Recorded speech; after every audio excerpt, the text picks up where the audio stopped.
Aqui é o professor Vitor Araújo e vamos agora estudar operadores ortogonais como um primeiro passo preliminar antes de estudarmos operadores normais.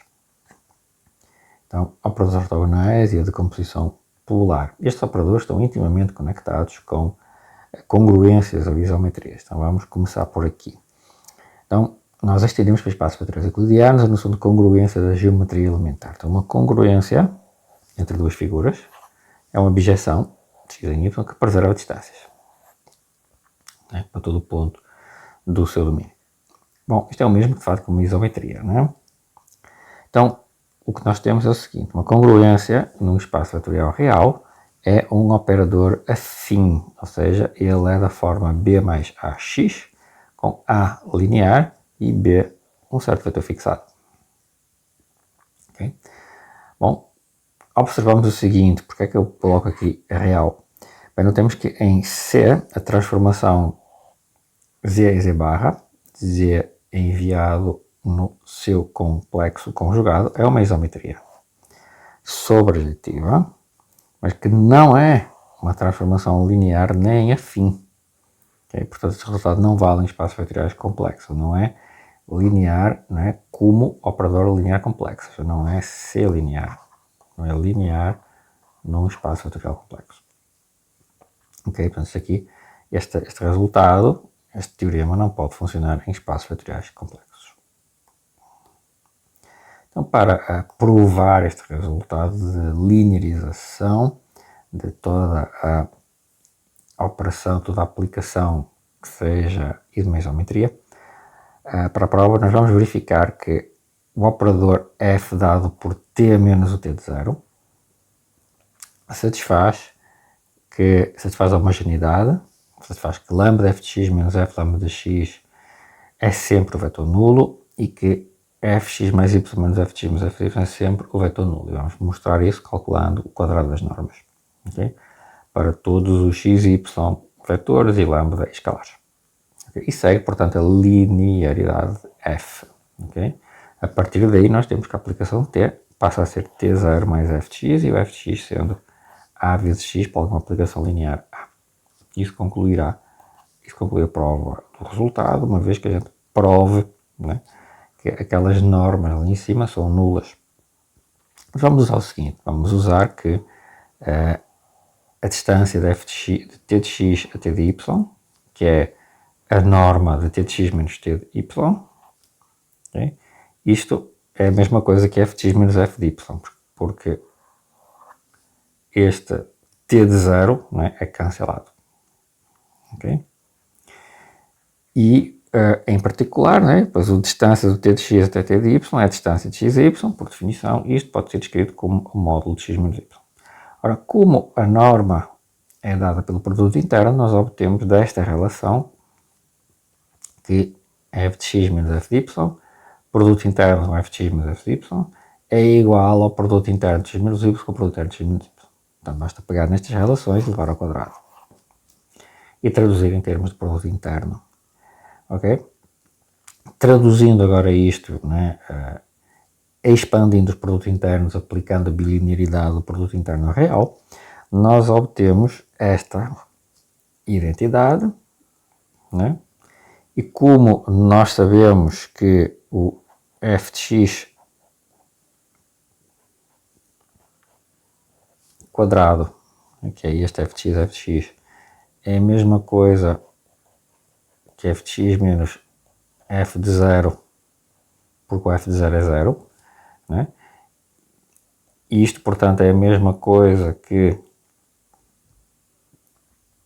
x menos 0, que é x.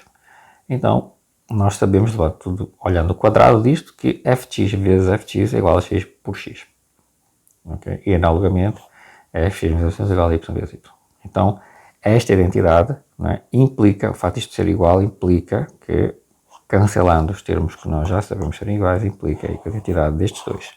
Ou seja, f de x, f de y é igual a x por y, para todos os x e y. Temos a preservação do produto interno pela transformação f. Ok?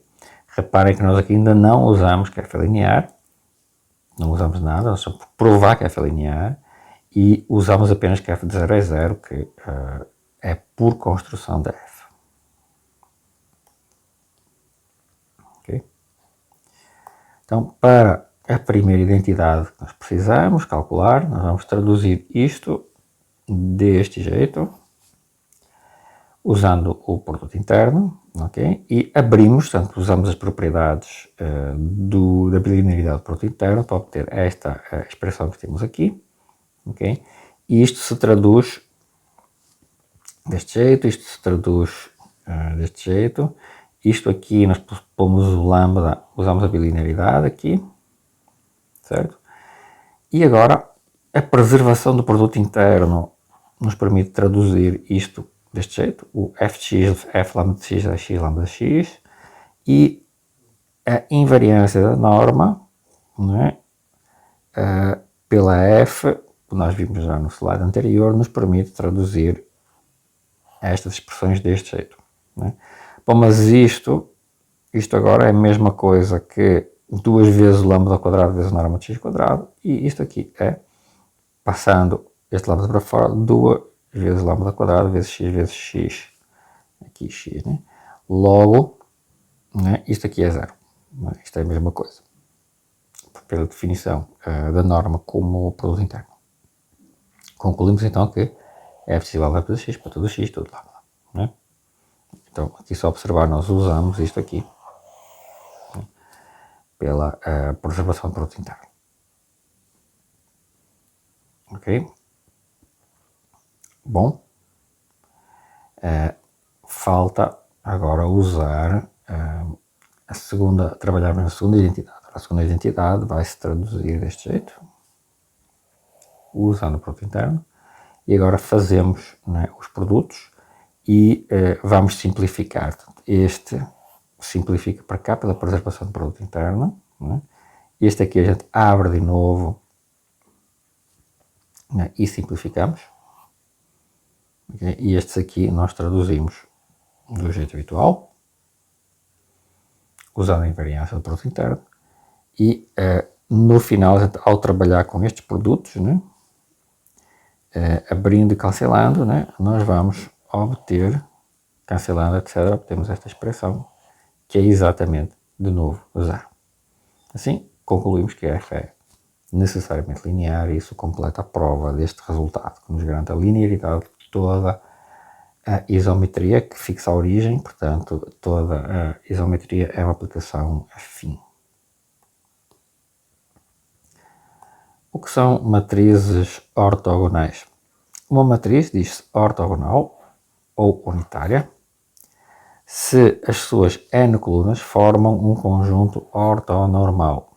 Ou seja, se isto aqui forem os vetores colunas da matriz A, né, então o seu produto interno é a delta de Dirac. Isto é a mesma coisa que dizer que estes somatórios são a delta de Dirac. Ok? Eu estou pensando aqui no caso mais geral, o caso complexo, para aparecer aqui o conjugado. Okay? Ou alternativamente, nós temos que o produto da matriz A transposta conjugada pela matriz A é a identidade. Okay? Assumindo aqui, né, o produto interno usual, ou que as matrizes são obtidas em relação a bases ortonormais. Matriz do operador, né? Okay? Tudo certo. Esta é a definição, matriz ortogonal. Em particular, se eu tiver uma matriz ortogonal quadrada, né, M igual a N, então desta relação segue também que a transposta é a inversa e, portanto, também que a transposta conjugada é a identidade. Pois nós sabemos que existe uma B tal que a B é inversa à esquerda, portanto a B é sobrejetiva, e como B é quadrada, então ela tem que ser invertível. Logo, né, desta relação, obtemos que AB igual a 1 e B igual a menos 1. Portanto, a B também é uma inversa à direita. Ou seja, para matrizes quadradas, né, colunas ortonormais, que é o fato de ser ortogonal, equivale a linhas ortonormais. Ou seja, estamos dizendo que a sua transposta ela também é ortonormal. Podemos verificar que se A e B são ortogonais, né, sendo A uma matriz N por P e B uma matriz M por N, então o produto AB é automaticamente ortogonal também. Ok? É uma questão de conferir a definição. Se A é ortogonal e quadrada, então conjugada transposta, que é a sua inversa, é automaticamente ortogonal. Se uma certa matriz não é quadrada e M é maior que N, as linhas são vetores em Kn e, portanto, eles não podem formar um conjunto ortonormal de Rn. Ok? Uma vez que eles não podem ser Li, porque eu tenho M vetores, né, num espaço de dimensão N. Assim, uma matriz não quadrada ortogonal não pode ter uma transposta ortogonal. Ok? Porque eu não tenho uma base nas colunas. Então, se eu transpuser, eu não posso garantir, né, que a transposta, né, é necessariamente ortogonal. Então, seja uma matriz ortogonal no plano, uma matriz ortogonal 2x2, okay? Correspondente a uma transposição linear no plano. E vamos ver como é que ela tem que ser. Então, temos uma matriz A, B, C, D e vamos estabelecer condições de ortogonalidade. Okay? Então, como o vetor AC é unitário, a primeira coluna, né, nós podemos escrever este vetor como cosseno de θ, seno de θ, para algum θ. Né? E analogamente o vetor BD, que vou chamar U2, também vai ser escrito como algum cosseno e seno. Okay? Mas acontece que o U2 é ortogonal ao 1, portanto há duas opções. Então, se o 1 é cosseno de θ, seno de θ, então o U2 ou é menos seno de θ, cosseno de θ, ou é seno de θ, menos cosseno de θ. Porque essas são as únicas maneiras de eu conseguir um vetor perpendicular ao vetor cosseno de θ, seno de θ. No plano, né? Logo nós obtemos o seguinte, ou nós temos esta opção, A é cosseno de θ, seno de θ, menos seno de θ, cosseno de θ, né? E o determinante de A tem que ser 1, que é cosseno ao quadrado mais seno ao quadrado, que é igual a AB menos BC, ou, trocando o sinal na segunda coluna, ou nós vamos ter cosseno de θ, seno de θ, portanto aqui deveria ser assim, ou nós vamos ter cosseno de θ, seno de θ, seno de θ menos cosseno de θ. E agora o determinante é menos 1. Ok? Temos o caso A e o caso A'. As duas opções de matrizes, de estrutura de matrizes ortogonais no plano.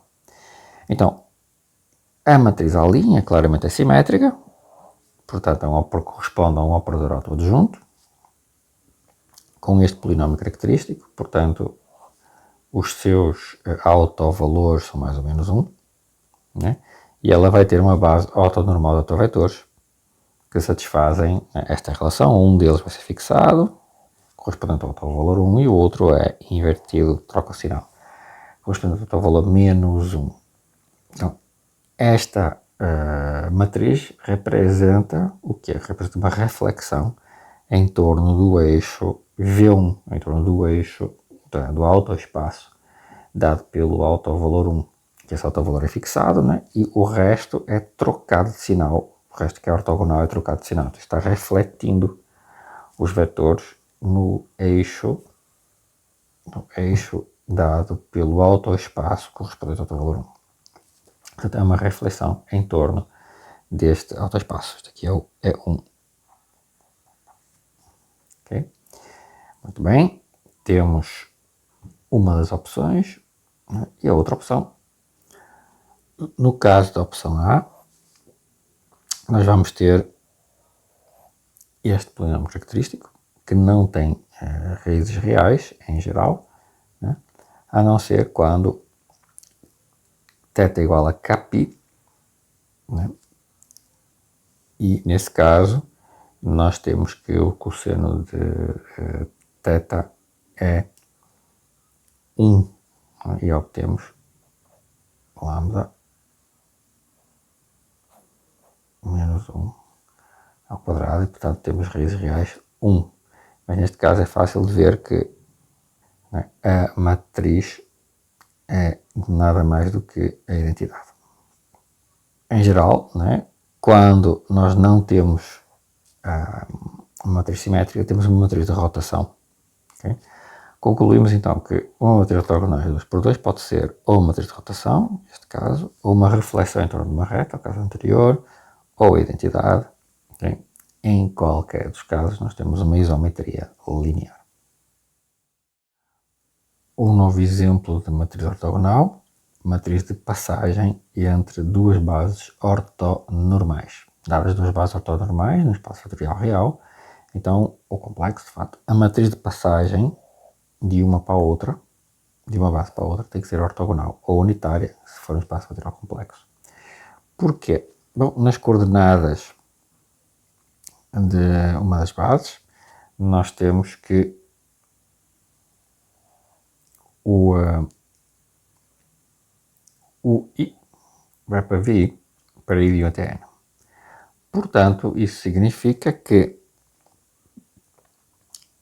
nós temos esta relação, a combinação linear de U1 ou N dada pela iésima coluna da matriz U, perdão, da matriz P, né, tem que ser igual a VI. E como eu sei que VI, etc., Vn é ortogonal, portanto, ortonormal, então eu sei que V1, VI com VJ é o delta de Dirac. E isto pelo produto que eu obtenho ao substituir estas expressões, né, vindas da mudança de base, eu vou obter exatamente esta soma. PKI barra com PKJ usando a sesquilinearidade do produto interno, em geral no caso complexo. Né? E esta expressão corresponde precisamente ao produto, né, da transposta conjugada da matriz P pela matriz P, pela definição de produto de matrizes. Okay? É muito fácil de verificar, um pequeno exercício. Ok? Então, a matriz de passagem tem que satisfazer esta relação. Reciprocamente, se eu tenho esta relação, ou seja, se eu tenho ortogonalidade da matriz P, né, então automaticamente eu vou obter esta relação para o produto interno entre V e VJ. Okay? Porque eu substituo a expressão dos V's e VJ's dados pela matriz de passagem e os produtos internos de um lado são iguais a produtos internos do outro. E obtenho esta expressão. Okay? Portanto, uma vez que eu sei que isto aqui, eu sei que esta matriz, né, esta base é ortogonal, então eu tenho que ter isto. Né? E por outro lado, se eu sei que esta outra base é ortogonal, eu também vou ter aqui delta e j. Então, quando o I for igual, quando o I for diferente de j, né, eu tenho que ter que isto aqui é exatamente isto tem que ser igual a 0. Né? Quando o I for igual a j, tem que ser igual a 1. Ok? Então isto mostra que no caso de eu ter esta expressão, se isto sendo igual à identidade, né? Então se U é ortogonal, então o V é ortogonal. Ok? Então, a partir do momento que isto aqui é ortogonal, então eu forço que este lado é ortogonal. E vice-versa. Muito bem? Obtemos estamos agora prontos para obter a caracterização de operadores ortogonais. Observamos o seguinte: se eu tiver uma aplicação linear de espaços vetoriais euclidianos com produto interno, então é equivalente dizer o seguinte: T preserva a norma, T preserva distâncias, T preserva o produto interno, T estrela T é a identidade em E, a matriz de mudança de base da T, a matriz de T é uma matriz ortogonal relativa a quaisquer bases ortonormais, U e V. A matriz de T é ortogonal relativa a algum par de bases ortogonais. É equivalente também a dizer que T leva alguma base ortonormal numa base ortonormal de E na base ortonormal da imagem, ou é equivalente a dizer que T leva qualquer base ortonormal em alguma base ortonormal. Okay? Tudo isto é equivalente a dizer que T preserva a norma, que T é uma isometria com a imagem. Okay? Como é que a gente prova cada uma destas coisas? Vamos já ver. Antes disso, juntando isto com o resultado inicial de que todas as isometrias são afins, né? Temos o seguinte: uma isometria ou congruência no espaço euclidiano é de dimensão finita, é uma transformação afim, T, cuja parte linear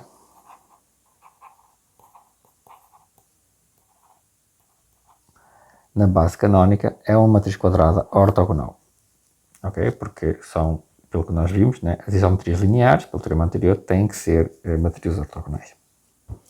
Mais geralmente, né, é possível provar sem assumir que a norma é dada por produto interno, tem um resultado muito mais geral, válido em espaço de dimensão infinita, que é o teorema de Mazur-Ulam, 1932. Se eu tiver uma isometria subjetiva de espaços normados, então ela é uma aplicação afim.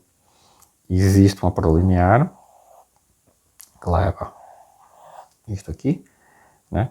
E o que leva, existe um operador linear e existe um vetor W0 de tal forma que F é afim, né? E L é uma isometria linear. Tá bom? Isto é um caso um pouquinho mais geral. Mas no caso de dimensão finita, nós temos uma aplicação afim, cuja parte linear é uma isometria dada por uma matriz ortonormal. Para a prova do teorema, observemos que, né, se preserva a norma, então isto aqui, uma vez que T é linear, pode ser escrito desta forma, e como preserva a norma, pode ser escrito desta maneira. E, portanto, nós temos que preserva distâncias. Né? 2 implica 3, significa que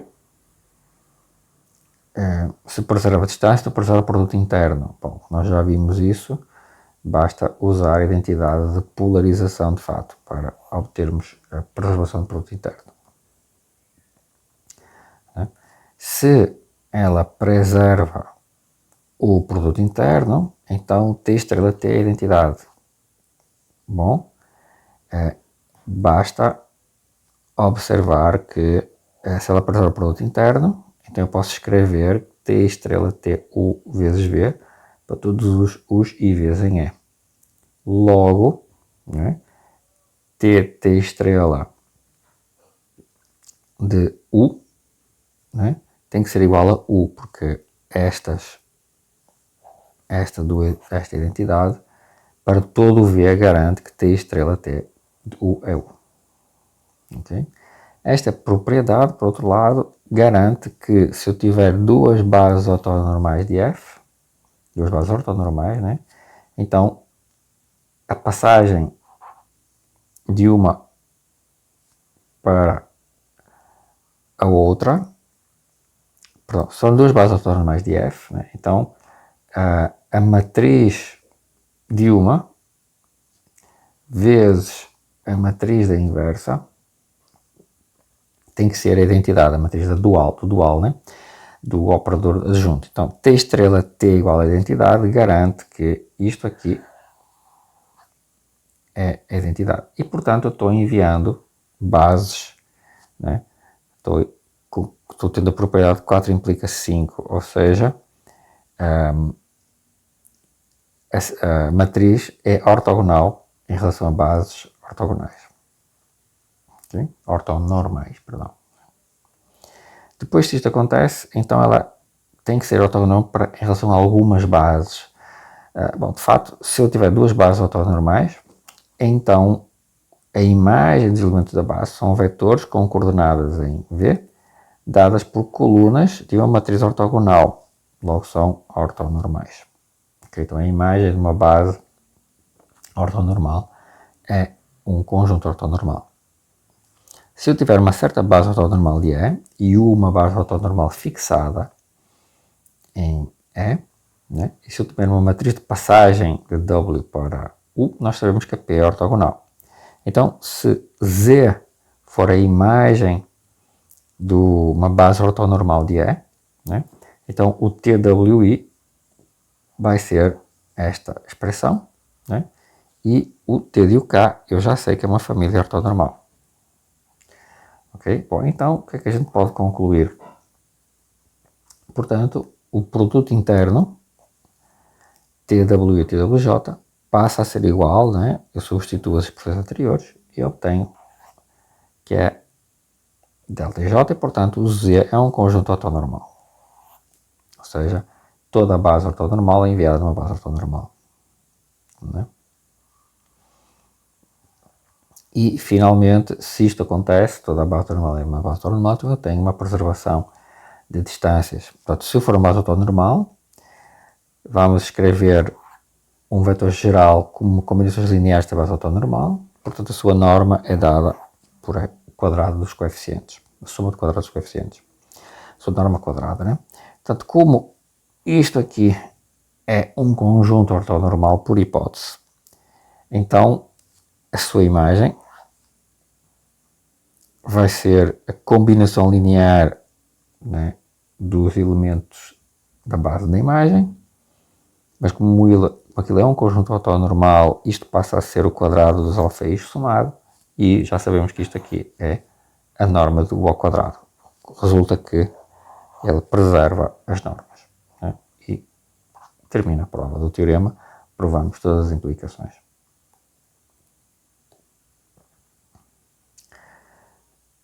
Quando alguma das condições do último teorema são verificadas, dizemos que a transformação linear T é ortogonal ou unitária, né, caso seja um espaço complexo.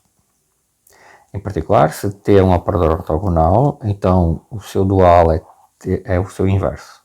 Ou T estrela T é a identidade, ou T estrela é a identidade. Okay? Como temos que T de V igual a V, em norma, para todo o V, então os autovalores têm que ter módulo 1. No espaço vetorial real, os autovalores do operador ortogonal só podem ser 1 ou menos 1. E, em geral, um operador unitário tem autovetores no círculo unitário no plano complexo. Né? O módulo dos autovalores sempre é 1, portanto está no círculo unitário no plano complexo. Isto permite fazer o seguinte: dados dois operadores ortogonais, num dado espaço vetorial, euclidiano, nós podemos verificar que as suas composições são também ortogonais, ou unitários, caso esteja num espaço euclidiano complexo. uma vez que as compostas preservam a norma ou o produto interno. Okay? Usamos o teorema anterior.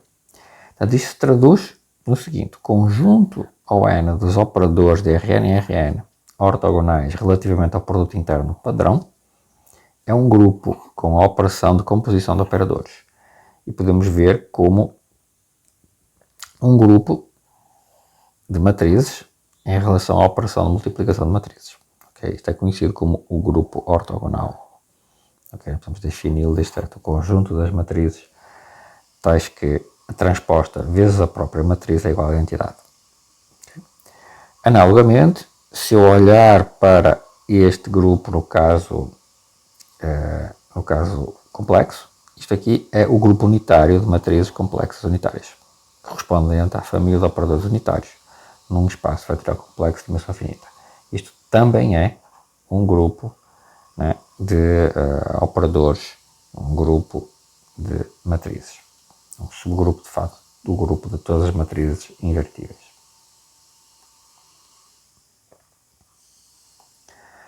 Observemos agora as seguintes propriedades que nos vão permitir caracterizar as operações ortogonais, as matrizes dos operadores ortogonais. Então, se T for ortogonal e F for um subespaço T invariante, então o ortogonal também é T invariante. E, além disso, o F também é T menos 1 invariante. Invariante pela inversa. Certo? Então, como a aplicação é invertível, se um vetor está em F, se ele volta para F, então o W está em F. Não é? Mas, porque reparem, se, né, eu tivesse um W for de F que voltasse para F, né, então o conjunto gerado por F com o W teria uma dimensão estritamente maior que a dimensão de F. Okay? Com a imagem desse conjunto gerado contido em F. Okay? Mas isto impede a injetividade da T, absurdo. Tá? Portanto, segue que a pré-imagem do F tem que estar contida em F. E, portanto, o F é T menos 1 invariante. Ora, finalmente, como T menos 1 é T estrela, né, segue que T estrela de F está contido em F. O F é T estrela invariante. E, portanto, o ortogonal é T estrela invariante, ou seja, é T invariante, como nós queríamos mostrar, como está afirmado na proposição. Como exemplo, tomemos um operador que seja ortogonal e autoadjunto. Então nós temos que S estrela é a identidade e S é igual a S estrela. Logo, eu tenho que o S composto com S é a identidade. Temos uma involução. Como eu sei que os autovalores são apenas mais ou menos 1, né, nós podemos escrever, já que é um operador ortogonal, podemos escrever o espaço inteiro como a soma direta do autoespaço associado ao autovalor 1 com o autoespaço associado ao autovalor menos 1. E, além disso, um destes autoespaços é ortogonal ao outro. Segue, então, que S tem que ser uma matriz diagonal com entradas 1 e menos 1, né, relativamente a alguma base ortonormal de autovetores. Ok? Basta observar, né, que os autovalores são apenas mais ou menos 1. Okay? Eu tenho esta decomposição porque eu sei que ela é autoadjunta. Eu posso usar o teorema espectral.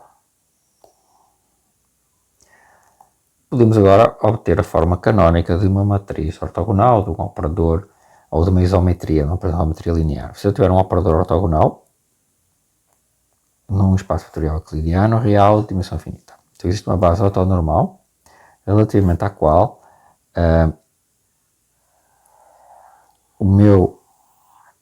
a sua matriz tem esta forma.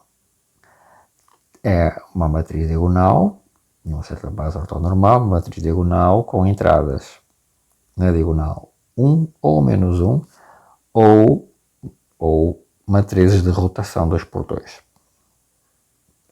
para alguns ângulos de rotação.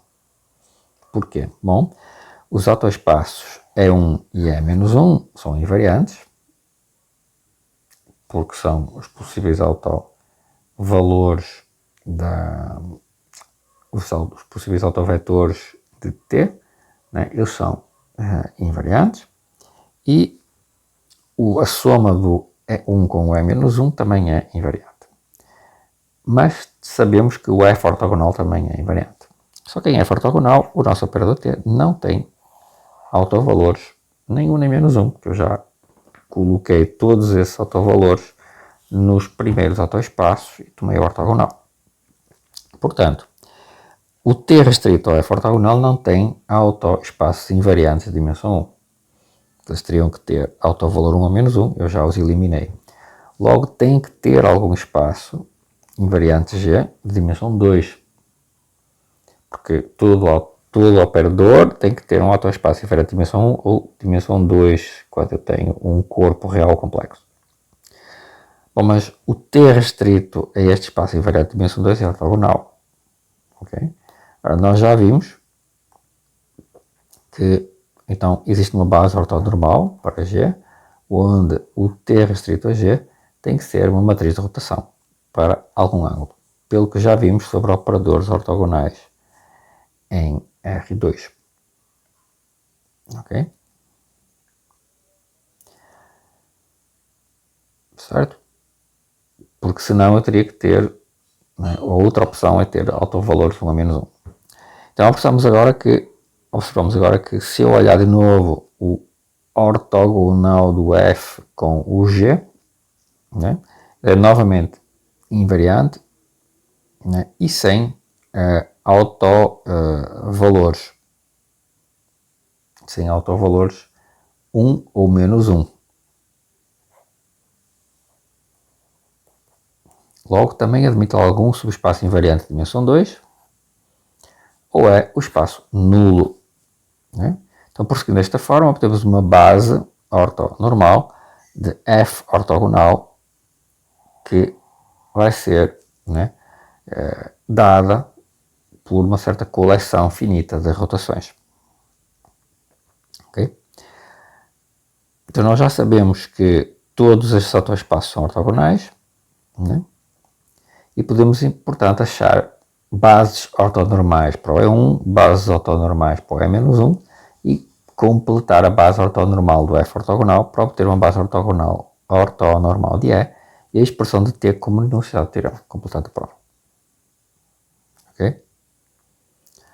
A forma canónica, no caso complexo, no caso de um operador ortogonal complexo, será vista depois do teorema de espectral, o teorema de diagonalização para operadores normais. Nós veremos no que segue. Okay?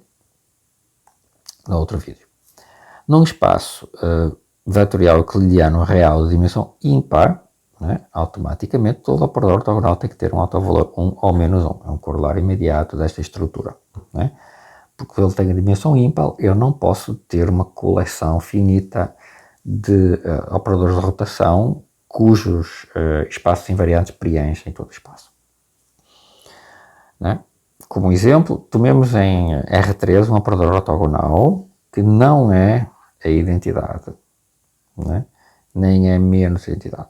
Então existe uma base ortonormal em relação à qual temos as seguintes formas possíveis para a matriz deste operador. Portanto, ou ele é uma matriz de rotação com uma direção ortogonal invariante, ou é uma matriz de rotação com uma direção ortogonal invertida, né? Ou nós temos, né, dois autovalores, um autovalor 1 com autoespaço de dimensão 1 e um autovalor -1 com autoespaço de dimensão 2, ou, caso dual, autovalor 1 com autoespaço de dimensão 2 e o autovalor -1 com autoespaço de dimensão 1. Okay? Nesta notação, estas matrizes aqui são matrizes quadradas 2 por 2. Ok? Então, estas 4 opções para os possíveis operadores ortogonais de R3 em R3, que não são a identidade.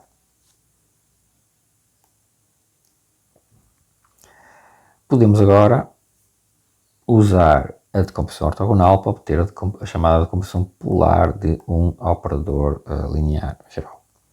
Então, esta decomposição polar é análoga à decomposição do número complexo no produto ρ, e e θ, como uma homotetia após uma rotação. Okay? E por isso recebe o nome de decomposição polar por analogia com esta interpretação geométrica da multiplicação de números complexos. Okay? Então, num espaço vetorial euclidiano, todo operador linear admite uma decomposição T igual a P vezes O, em que o P é um operador não negativo e o O é ortogonal. Portanto, tem uma rotação vezes uma dilatação. A prova é simples, nós usamos a decomposição em valores singulares e obtemos que a matriz T, numa certa base ortogonal, ela tem o seguinte aspecto, né? É U sigma V estrela, ou seja, eu posso escrever, né, que eu sei que U e V são ortogonais e a sigma é diagonal. Então, se eu juntar U vezes sigma e V estrela, eu tenho aqui, né, o V sendo um operador ortogonal, ele é uma matriz de mudança de bases entre bases ortogonais, e o U sigma é algo não negativo, ok? Porque sigma é não negativa e U é de novo um operador ortogonal. Então, o sigma é um operador não negativo, né? Eu sei que o P estrela, né, tem esta cara, né, e o sigma é não negativo, e o O, que será o V estrela, é um operador unitário, ok? Ortogonal se o espaço for real, né? Que geometricamente representa uma rotação, porque ele muda, é uma mudança de base de uma matriz ortogonal, noutra matriz, uma base ortogonal para outra base ortogonal. E obtemos assim a decomposição do enunciado do teorema.